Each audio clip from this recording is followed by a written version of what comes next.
If you're a gardener, you'll know that bare soil is the enemy of fertility, and that's where cover crops come in.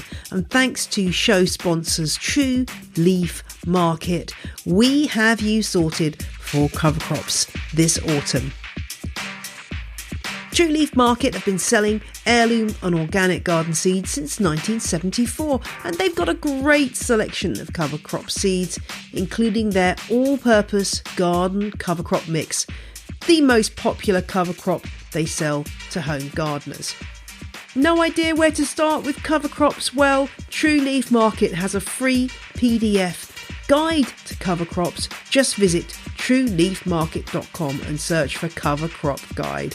You can order your cover crops online now at trueleafmarket.com and use promo code OTL10 to save $10 on orders of $50 or more. So visit trueleafmarket.com and enter OTL10 for $10 off your first order.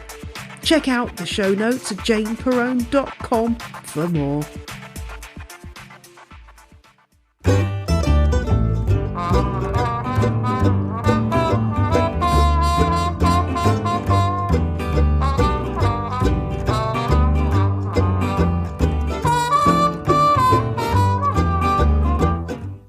How the devil are you? I'm Jane Perrone. This is a Houseplant podcast. It's time for On the Ledge.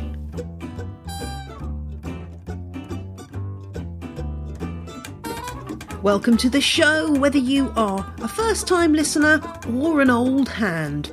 In this week's show, I'm going to be talking about the shady lady, the black olive, the Bucida buceras, the plant that has so many names. My head is in a spin, but we'll be finding out all about this indoor tree, where you can grow it, and is it the next fiddle leaf fig? Plus, we hear from listener Nicole in Meet the Listener, and I answer a question about an ice queen.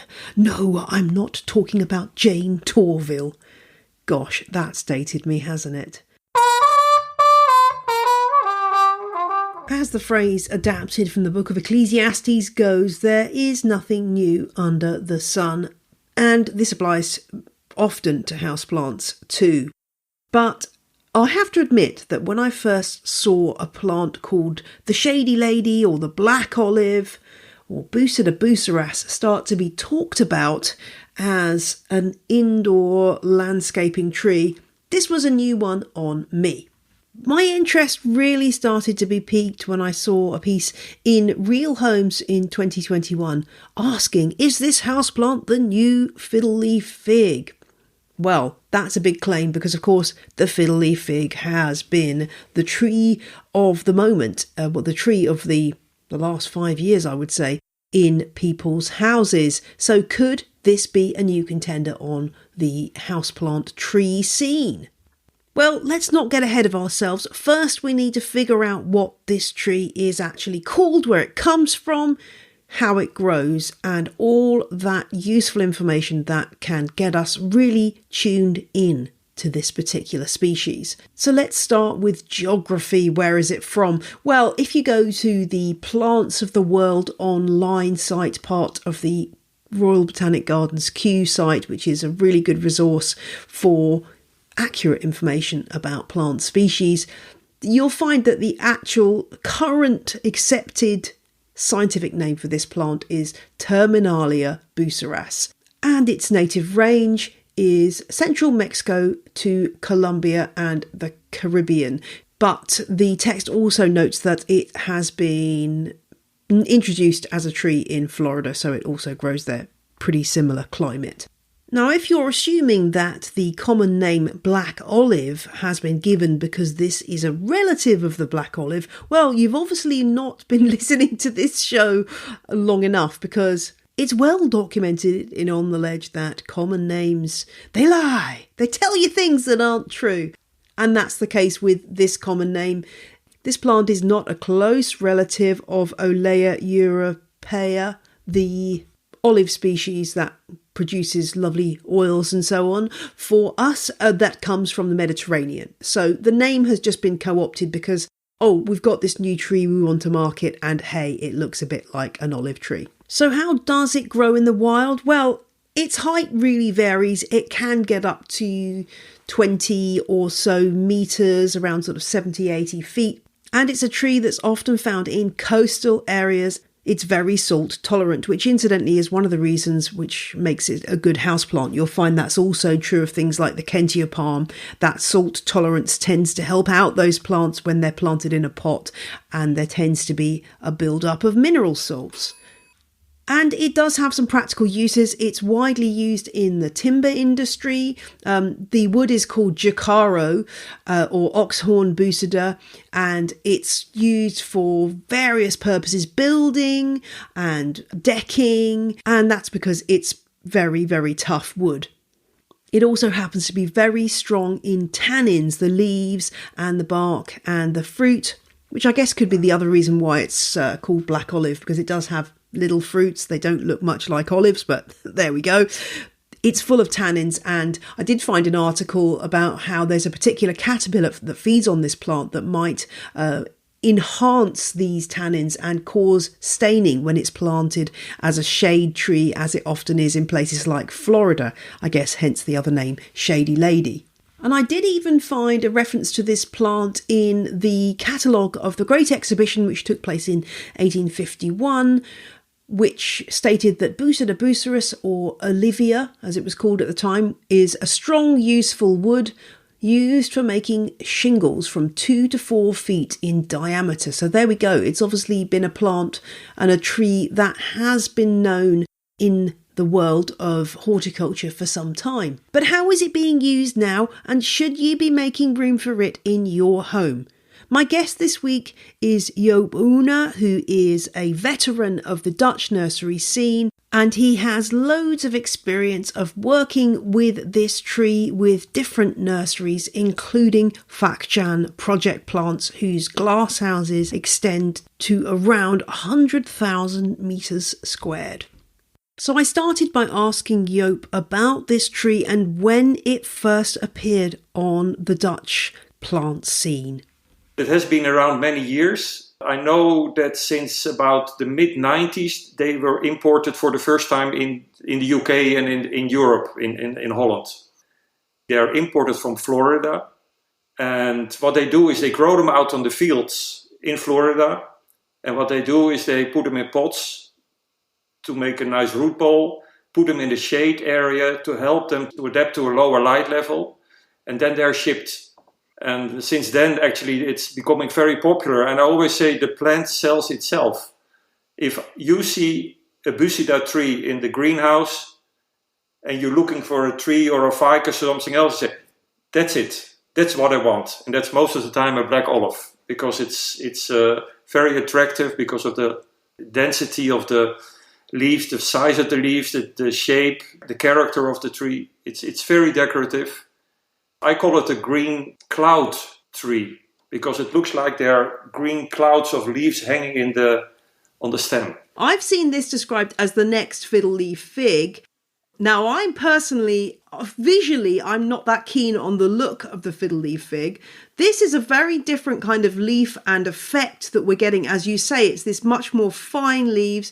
How do the two compare, though, in terms of how you can use them and care? The fiddle leaf fig is very popular. And the advantage of a fiddle leaf fig, I think, is that the fiddle leaf fig are available as a character plant at 1 meter 50, 1 meter 80. You can put them at home or in an office in a regular pot size. And actually the black olive trees only look nice starting at about 3 meters, 3.5 meters. And then they're still skinny.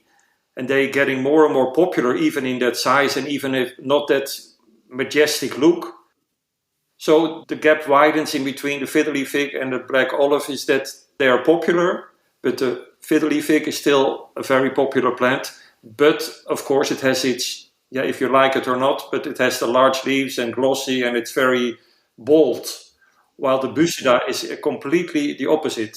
All the time when I'm in the greenhouse making photos and I'm walking there at 11 o'clock and you make photos, I keep making photos because you walk from one side or to the other side, you see the light going through it. And one of the most important things why it is becoming so important that a lot of architects like to have the look inside of outdoors. There is actually no other tree that could be used inside but looks so much as an outdoor tree. That's why they are so popular.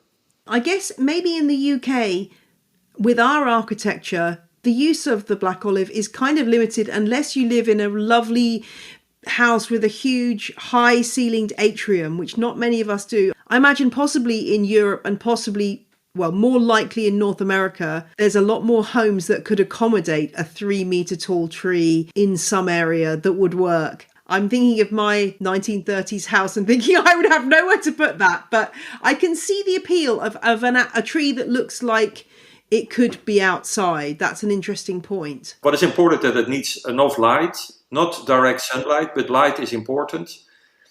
But again, that character of the Bucida, what is so nice about it, actually only comes when you have a tree of 3 meters plus until about 12 meters. So inside you can grow them at about 2.5 meters, but then you still have 2.5 meters, so you need a ceiling of at least 3 meters and enough light. What a lot of people don't know about it is, even in the interior scape business, that the root ball have to be moist continuously. Once you skip that and it dries out, it goes away from you and it doesn't get back anymore. So important is, and that is the big thing and the attention what as a supplier of the plants to the interior scape business always tell people, don't think in liters of water, check the root ball if it is wet enough, and don't let water stand in the pot because to think, oh, then I make sure that it is enough. No, because that is not good either. But important is that the root ball must be moist in winter and in summer. Colleagues at Vachjan have been flying to various projects in Europe where they use Bucida, large trees, 6, 8, 12 meters tall, and some of them died. And that 9 out of 10 is the problem, is the lack of moisture. Because the interior scape people always say, oh, we only come once a week and that's enough. Yeah, but not for that tree. So it's not a difficult plant, but you need to think about it. Say you've gone for the minimum size, maybe of 2.5 to 3 meters. Presumably, then its trunk is at that point still quite narrow. No, it's a skinny stem. Honestly, they look nice because they still have that lush, light green, thin or small clouds, I would say, of leaves, but it's not as dense and impressive what you see at the larger. If they are about 3.5, 4 meters, you can have already a kind of thicker stem, and then you have a decorative plant. But for at home, the 2.5 meter is nice. It's elegant, but it is not as impressive. And one of the things also is not every plant does that, but it sounds negative, but it isn't. It drop leaves throughout the year, but that's like a ficus or another house plant. Because it's a continuous green plant like ilex outside, it's always dropping some leaves. So you have to think about that. So we advise always, for example, not to place it in a restaurant. If you have a restaurant with an atrium and they think, oh, we have to put we're putting 3 Bucidas, black olive trees, you have a problem that in your soup, sometimes a leaf of a black olive.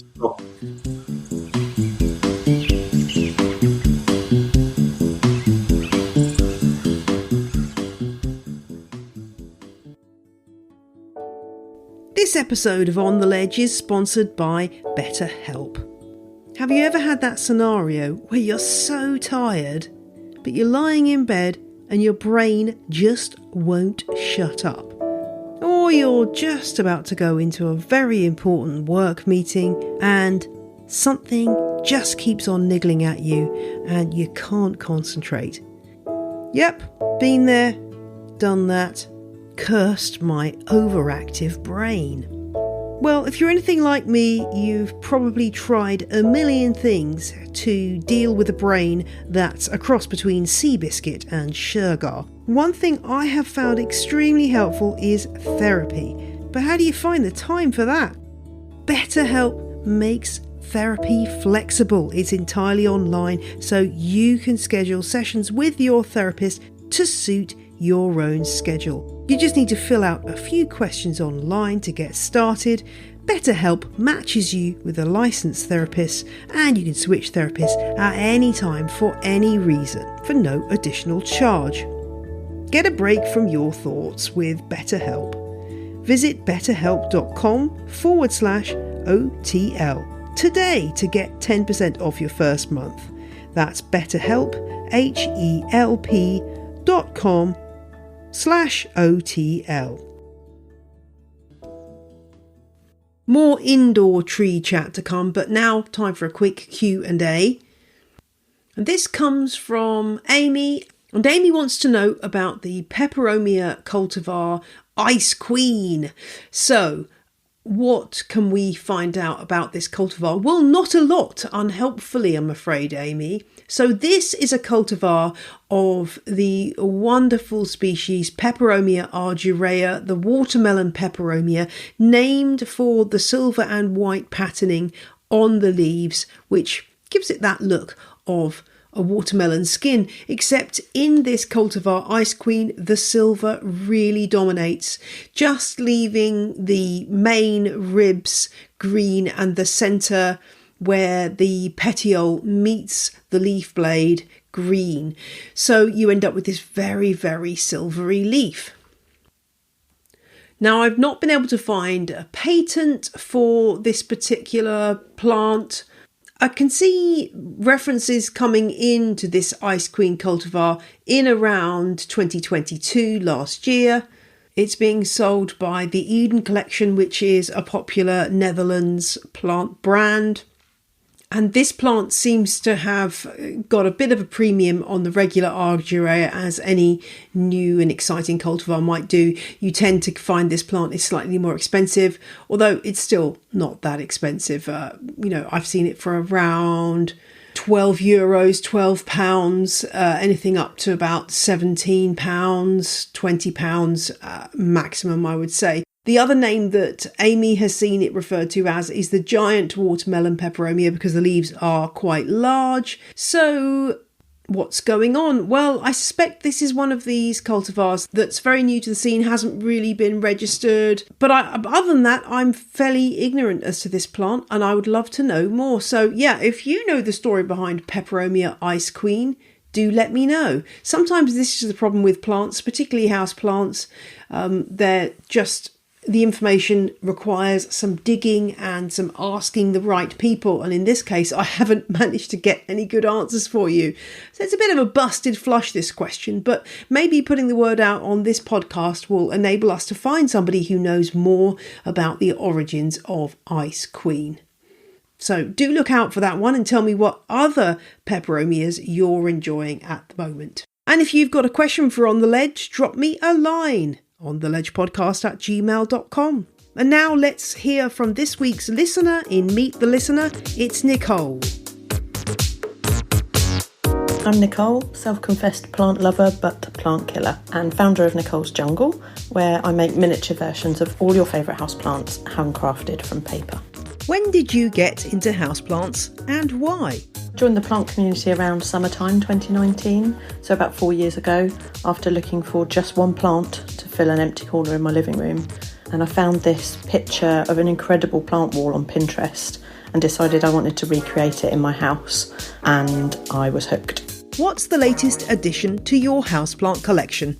Well, I've exercised quite a lot of self-control this year after being on a self-imposed plant ban because I've run out of room, but my latest addition is an Anthurium regale, which had been on my wish list for quite a while. It's a little baby and it's taking time to grow up, but I'm keeping it alive right now, so I'm not touching anything. Complete the sentence. I love my houseplants because...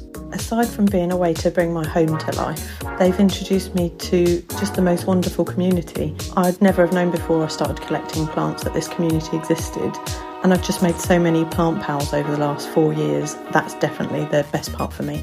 Who is your houseplant hero? Ooh, this is a toughie because I've got quite a few.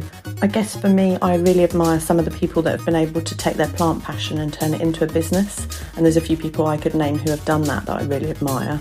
But if I have to pick one, I'll go with Tony from Not Another Jungle. He's doing an incredible job at building his business and supporting the local community, and he's a great plant pal too. Name your plantagonist. the plant you simply cannot get along with. I have a 3-strike rule with plants, so if I buy one and I kill it 3 times, I'm not allowed it again. And there are 2 or 3 that I've done that with. I'm on strike 3 right now with a maidenhair fern that's just had a down to the stump haircut, and luckily it's coming back this time, so fingers crossed for that one. I absolutely know that I don't have the right conditions in my home for this plant, and I'm an underwaterer, which I know doesn't help, but I just love the maidenhair ferns, so pray with me for this one. And now it's time to get back to my chat with Joop, and I was surprised to discover that losing all this evergreen tree's leaves is actually a good thing for the nurseries that are raising these plants. Let's find out why.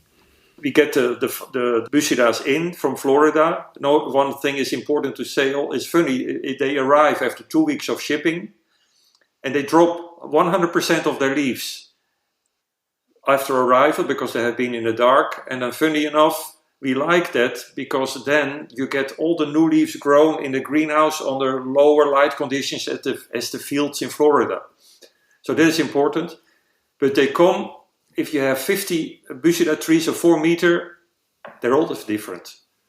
None of them are the same. Like in ficus, you can have more, clones of each other, of the same size, 4 meter stem and a round ball of 3 meters diameter. In Bucida, no. They're all different. So you cannot trim them because that maybe a little bit, but then they don't look any nicer. You have to keep that natural shape, I think. Now the temperature is also important, that it can stand about the temperature of 15 to 25 degrees Celsius. Yeah, so you don't want to be allowing it to get in cold, really cold drafts. I'm thinking of people with drafty hallways. I wonder whether the name Black Olive has come about because I have seen so much on social media about actual olive trees indoors. Now, I've always thought that was a big no-no because, they need heck amounts of light. Do actual olive trees work as an indoor plant? You see that a lot, but it's a disaster because the problem is you have them for 1 year, they are nice. But the real olive tree from Italy, you can put them indoors, but then there are 2 things important: light, and you need, for example, a shopping mall that is not heated, that you have a low temperature, almost to freezing in the winter. Because if it's too warm in the winter, it will continue to grow and to make leaves, and it losing completely its shape, and then you have to trim them, but the leaves get too large. The twigs get too skinny and too long, and that doesn't make it any nicer. So I always advise, don't put maybe other people disagree, but don't put any Mediterranean type plant in a continuously heated area. And all the plants which come from Italy or Spain, they will do it for 1 year and then they grow. Actually, they don't stop growing. And they need, because of that cold, that period of rest. And if they don't have that, in a real olive tree in 2-3 years, you can, it looks terrible. You have to remove it, it dries out, and then it's losing its shape. And there comes the black olive. It doesn't look like an Italian olive tree, but it has other beauties. But it's more focused for the interior. I often see people saying, I'm growing lavender indoors or I'm growing rosemary indoors. And I think, no, you're not. You're bringing that plant in temporarily because it's going to die, because it's a lavender and it needs... There are just some plants. I guess in the past, when you look at old indoor gardening books, there were recommendations for certain plants that we wouldn't really recommend now because it did probably get freezing cold in those houses. But we don't let our houses get that cold now, do we? Or indeed the light isn't good enough. But I always cringe when I see lavender recommended oftentimes because I've not found a lavender that can survive. One of the plants which are nice also for podocarpus. I don't know if you know that. Podocarpus latifolius. That is a dark green, looks like an indoor yew. And they come also in kind of in 6 meter cylinders or something like that. And they can be nice, but they need that colder period, not completely to frost, but they like that variation in temperature. And that stimulates the growth. But a continuous 25 degrees, is not good for that type of plant. Say you don't have a house that gets cold, particularly cold at night, and you don't have enough light or space for something like that black olive. Is there anything you can grow that really gives you that specimen size that will be happy under those conditions? What I like is myself, and they come in the smaller sizes also, is the Chevlera. It's not a ficus type, but it's a Chevlera amate. They come in sizes of 1 meter, 3 in a pot, 1 in a pot. They make the larger leaves. But actually, they, under kind of mediocre circumstances, they perform very well. But it's not a ficus because it's a hand-shaped. You know the Chevlera amate? It's a hand-shaped. Yes, I know the hand-shaped leaves, the kind of compound palmate leaves. I mean, they're a classic, aren't they? Really, you can't. They're very tough. Yeah, they're tough, and they especially the amate. In the past, it's called the actinophila, and they developed in Florida. One of the nurseries I know, they developed the amate, and actually that is performing well. Another plant, what is nice, what I like, and you see it more and more, is the Strelitzia Nicolai. It's actually the white bird of paradise, and that I like that also. And but the problem there also is the height, because you buy it at 1 meter 50. And then the new leaves come out, and it's 2 meter 50. But I like that feel of the plant because of that the upright shape, and again, it doesn't make very much of a flower inside. But as a plant, I think it performs well. And of course, then the good old, maybe you don't like them, but it's the Sansevieria. You cannot kill it. I love Sansevieria. And you can get some really tall ones of those, can't you? The is it Super Clone, the really tall one? Yes, and up till 1 meter 50. I saw one on the cover of your book.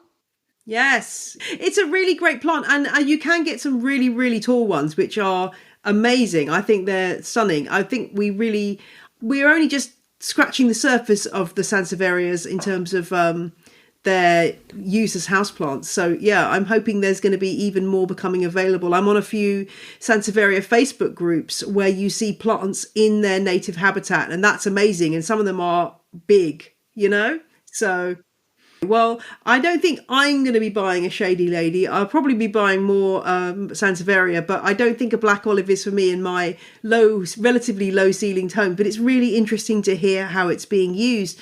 So thank you so much for joining me today. You're welcome. It was a pleasure.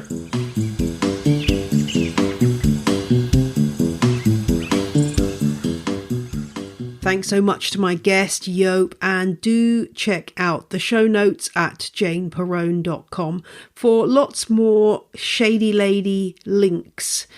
I'll link to everything that's going to keep you informed about this particular species, and there you'll also find transcripts for episodes of the show and information about how to support the show via Patreon, leaving reviews and all that good stuff. And don't forget to sign up for the Plant Ledger, my newsletter. It's out today and has loads of stuff in it, including featured follow this week with the Plant Parlogram, wonderful aroid collector and Instagrammer. My thoughts on the green flags and red flags for houseplant shops, and news about everything from the Garden Museum's Houseplant Festival, which is coming up in October, to National Indoor Plant Week. So you can subscribe if you go to janeperrone.com/ledger.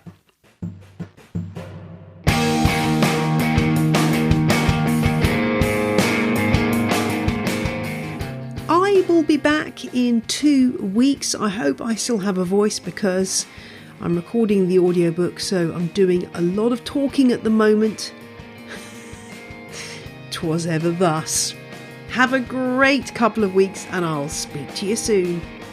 Bye!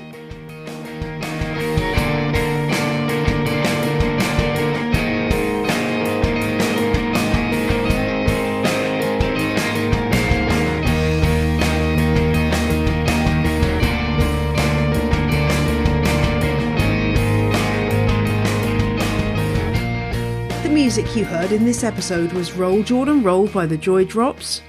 The Road We Used to Travel When We Were Kids by Komiku, and Overthrown by Josh Woodward. The ad music is Nothing Like Captain Crunch by Broke for Free, and Candlelight by Jazar. All tracks are licensed under Creative Commons. Visit the show notes for details.